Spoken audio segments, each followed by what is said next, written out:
Assalamualaikum warahmatullahi wabarakatuh. Perkenalkan, kami dari kelompok 7 ingin mempresentasikan tentang dampak etika dari kebijakan kecerdasan buatan atau AI. Di sini saya akan memperkenalkan nama-nama kelompok.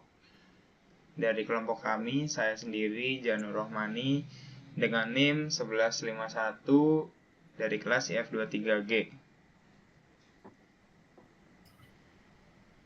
Saya Christopher Richard Yusuf dengan NIM 1136 dari kelas IF23G. Saya Tio Raksanugraha dari kelas IF23G dengan NIM 1101. Next. No. Yang pertama, kita masuk ke dalam materinya, yaitu yang pertama, pentingnya etika dalam penggunaan AI. Kenapa etika penting dalam penggunaan AI? Yaitu agar AI tidak merugikan manusia. Tanpa etika, sistem AI mengambil keputusan yang salah atau merugikan manusia. Misalnya, sistem rekrutmen AI yang bisa dapat menolak pelamar hanya karena gender atau ras. Yang kedua, etika memastikan AI digunakan untuk kebaikan, bukan untuk merugikan. Yaitu selanjutnya, alasan mengapa etika dalam penggunaan AI perlu diterapkan. Yang pertama, melindungi privasi dan keamanan data. AI sering bekerja dengan data pribadi, misalnya dari wajah kita, suara, atau riwayat medis. Lalu etika diperlukan agar tidak disalahgunakan untuk kepentingan komersial atau pengawasan yang berlebihan. Prinsipnya, data manusia harus dijaga martabatnya. Yang kedua, menjamin keadilan dan non-diskriminasi. AI belajar dari data masa lalu dan juga datanya bias, maka hasilnya juga bias. Etika membantu memastikan keputusan AI adil, tidak mendiskriminasi kelompok tertentu. Contoh, AI untuk pinjaman bank harus adil terhadap semua calon nasabah yang ingin meminjam uang di bank. Yang ketiga, menjaga nilai kemanusiaan. AI sangat cerdas, tapi tidak punya hati nurani.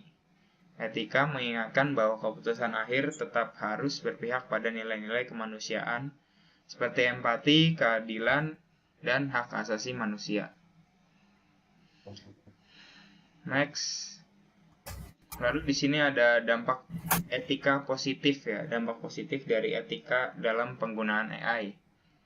Yang pertama, bisa meningkatkan efisiensi dan produktivitas.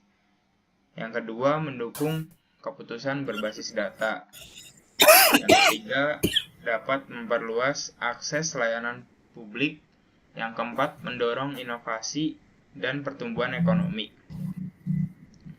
Di sini ada contoh gambar dari dampak etika positif dari penggunaan AI, yaitu AI membantu diagnosis penyakit secara cepat dan akurat.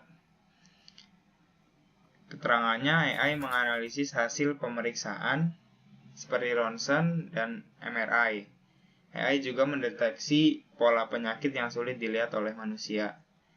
Yang terakhir, AI juga dapat membantu dokter untuk membuat keputusan yang akurat. Kecerdasan AI membantu proses diagnosis dengan cepat dan akurat melalui analisis data medis seperti ronsen atau CT scan. AI juga mampu mengenali pola penyakit yang sulit dilihat oleh manusia, sehingga mempercepat keputusan dokter dan meningkatkan efektivitas pengobatan. Meskipun begitu, etika tetap penting untuk menjaga kerahasiaan data pasien dan memastikan keputusan akhir tetap berada di tangan tenaga medis, yaitu dokter itu sendiri.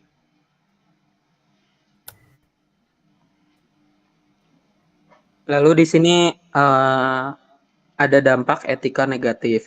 Yang pertama itu bias dan diskriminasi akibat data tidak seimbang. Yang kedua, kehilangan privasi karena pengumpulan data besar. Yang ketiga, pengangguran akibat otomatisasi. Next. Lalu di sini juga ada dilema etika dalam AI. Yang pertama ada siapa yang bertanggung jawab atas kesalahan AI. Yang kedua, apakah AI boleh mengambil keputusan moral? Dan yang terakhir, apakah efisiensi lebih penting daripada hak asasi manusia?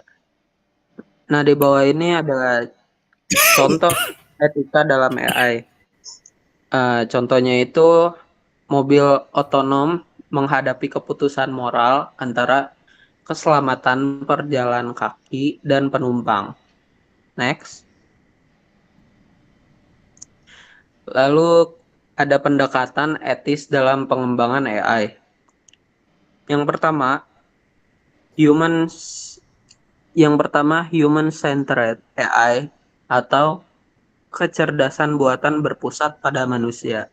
Yaitu prinsip ini menekankan bahwa pengembangan dan penerapan AI harus difokuskan pada kesejahteraan, keselamatan, dan kebutuhan manusia. AI seharusnya membantu manusia untuk mengambil keputusan, bukan menggantikannya sepenuhnya. Yang ketiga ada finance dan transparansi atau keadilan dan transparansi.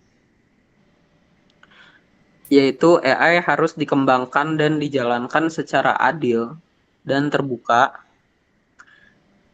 tanpa memihak kelompok tertentu.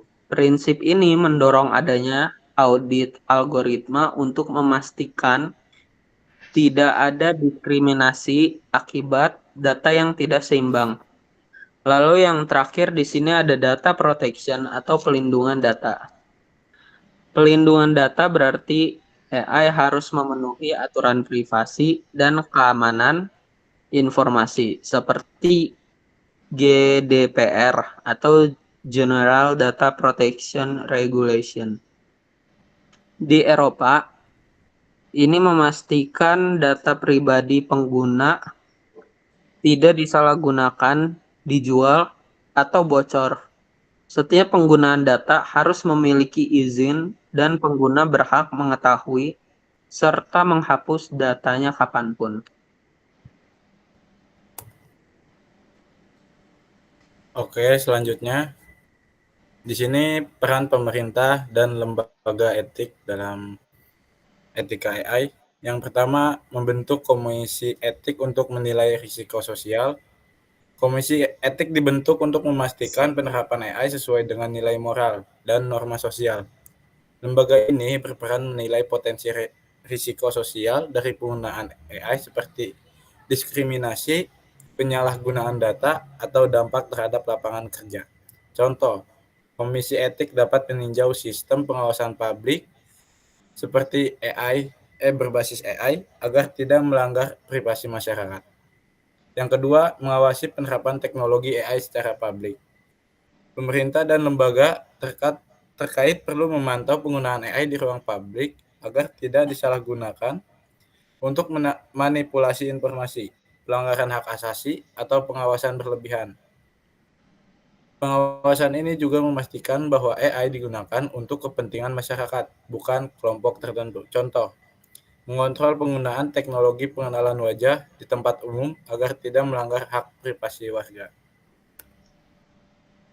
Peran pengembang dan masyarakat.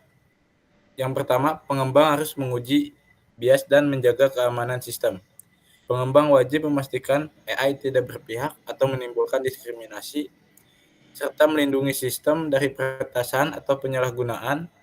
Tujuannya agar hasil keputusan AI adil dan aman bagi pengguna. Yang kedua, masyarakat perlu memahami hak digital dan ikut mengawasi penyalahgunaan AI. Masyarakat harus tahu hak mereka atas data dan privasi, serta aktif melaporkan dan mengawasi penggunaan AI yang tidak etis. Ini penting agar teknologi tetap digunakan secara bertanggung jawab dan transparan. Yang terakhir, kesimpulan, AI memberikan banyak manfaat bagi kehidupan manusia, seperti efisiensi dan kemudahan dalam berbagai bidang. Namun di balik itu terdapat resiko etis seperti penyalahgunaan data dan ketidakadilan algoritma. Karena itu, kebijakan AI harus menyeimbangkan antara inovasi dan tanggung jawab sosial agar teknologi tetap aman dan bermanfaat. Kolaborasi antara pemerintah, pengembang, dan masyarakat sangat penting untuk menciptakan AI yang adil, transparan, dan berorientasi pada kemanusiaan. Seperti ungkapan, etika bukan penghambat inovasi, melainkan pelindung kemanusiaan dalam era digital. Terima kasih, sampai sini yang kelompok kami bisa sampaikan. Kurang lebihnya mohon maaf. Wabillahi taufiq wal hidayah. Wassalamualaikum warahmatullahi Assalamualaikum wabarakatuh. warahmatullahi wabarakatuh.